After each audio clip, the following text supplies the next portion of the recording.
നമുക്കെന്ന് കോവയ്ക്ക സിമ്പിൾ ആയിട്ടും ഈസി ആയിട്ടും ടേസ്റ്റി ആയിട്ടും ഒരു പൊടി ഉപയോഗിച്ച് തയ്യാറാക്കി നോക്കിയാലോ. കപ്പലണ്ടിയും ഉഴുന്നുപരിപ്പും ഒക്കെ ഇട്ടൊരു അടിപൊളി പൊടി. സമയം കളയണ്ട, ഉടനെ വീഡിയോയിലേക്ക് പോവാം. Jose Moses Kitchen. ഈ റെസിപ്പി 6 പേര് കഴിക്കാട്ടോ. നമുക്ക് ആദ്യം തന്നെ അതിൻ്റെ മിക്സ് ഉണ്ടാക്കാം. പൊടി 1 ടേബിൾ സ്പൂൺ ചെന്നദാൾ, 1 ടേബിൾ സ്പൂൺ കപ്പലണ്ടി, 1 ടീസ്പൂൺ എള്ള്. ഇതെല്ലാം ഇട്ട് നല്ല ചെറു തീയിലിട്ട് ഡ്രൈ റോസ്റ്റ് ചെയ്യണം. കരിയരുത്.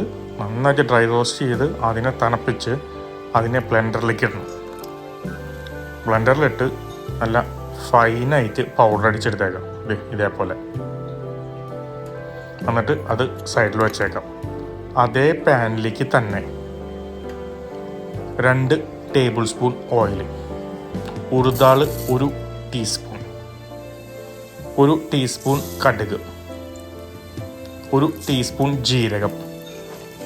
അതിട്ട് നമ്മുടെ കടുക് പൊട്ടണ വരെ ഒന്ന് അങ്ങോട്ട് സോട്ട് ചെയ്യാം. ആ പൊട്ടിക്കഴിയുമ്പോൾ 1/4 ടീസ്പൂൺ കായം അതും ഇട്ട് ഒന്ന് അങ്ങോട്ട് ഇളക്കാം. അത് കഴിഞ്ഞ് സവോള വലുത് ചോപ്പ് ചെയ്തത് അതും ഇട്ട് ഒന്ന് അങ്ങോട്ട് മിക്സ് ചെയ്യും. 1 മിനിറ്റ് നേരം അതൊന്ന് സോട്ട് ചെയ്ത് കഴിഞ്ഞാൽ അതിൻ്റെ ഉള്ളിലേക്ക് 6 ക്ലോസ് വെളുത്തുള്ളി ഇടിച്ചത്, കുറച്ച് കറിവേപ്പില അതും ഇട്ട് 1 മിനിറ്റ് നേരം അത് സോട്ട് ചെയ്യാം. നമ്മുടെ കോവയ്ക്ക 1/2 കിലോ ഇങ്ങനെ ലെങ്ത് വൈസ് കട്ട് ചെയ്തതോ. ഈ റെസിപ്പി അതാണ് നല്ലത്. അത് ആ മസാലയ്ക്ക് ചേർത്ത് കൊടുക്കാം.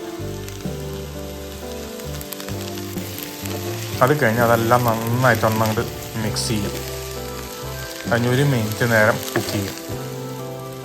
അത് കഴിഞ്ഞ് ഉപ്പ് 1 ടേബിൾ സ്പൂൺ, കല്ലുപ്പാണ് ഞാനോട് ഉപയോഗിക്കുന്നത്, 1/2 ടീസ്പൂൺ മഞ്ഞൾ, 2 ടീസ്പൂൺ മുളക് പൊടി. ഇതും ഇട്ട് നന്നായിട്ട് അങ്ങോട്ട് മിക്സ് ചെയ്യും. ആ മസാല എല്ലാത്തിലും മിക്സായിട്ട് നമ്മളൊരു 5 മിനിറ്റ് നേരം കുക്ക് ചെയ്യണം കേട്ടോ. അത് കഴിഞ്ഞ് 1/2 കപ്പ് വെള്ളം അതിലേക്കാണ് ചേർത്ത് കൊടുക്കുക. അത് കഴിഞ്ഞ് വീണ്ടും അത് മിക്സ് ചെയ്ത് അടച്ച് വെച്ച് ഒരു 5 മിനിറ്റ് നേരം കൂടി കുക്ക് ചെയ്യും.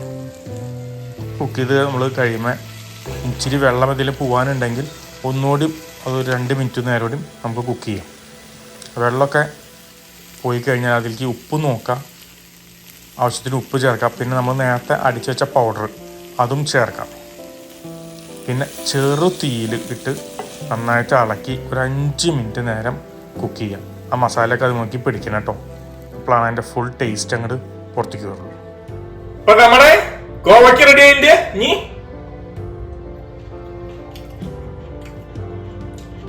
ആസ്വദിച്ചത് തിന്നണം. പിന്നെ മറക്കല്ലേ എന്നെ ഒരു കുഞ്ഞു സപ്പോർട്ട്, സബ്സ്ക്രൈബ് ചെയ്തേക്കണേ. ബൈ.